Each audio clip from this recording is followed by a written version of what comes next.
ঢাকা ক্যাপিটালসের পক্ষ থেকে আপনাদের সবাইকে জানাই প্রীতি ও শুভেচ্ছা। অবশেষে সব জল্পনা কল্পনার অবসান। ঢাকা দলের সমর্থকদের জন্য এলো দারুণ এক খবর। ঢাকা দলের মালিক সাকিব খানের সাহসী সিদ্ধান্ত। আবার ঢাকা দলে ফিরছেন বিশ্ব ক্রিকেটের ভয়ঙ্কর অলরাউন্ডার আন্ডার রাসেল।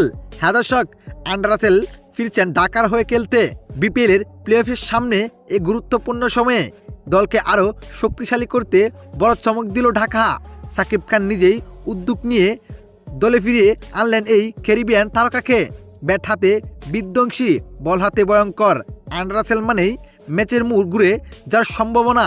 ঢাকার জার্সিতে তার আগের পারফরম্যান্স এখনও মনে আছে ক্রিকেট প্রেমীদের।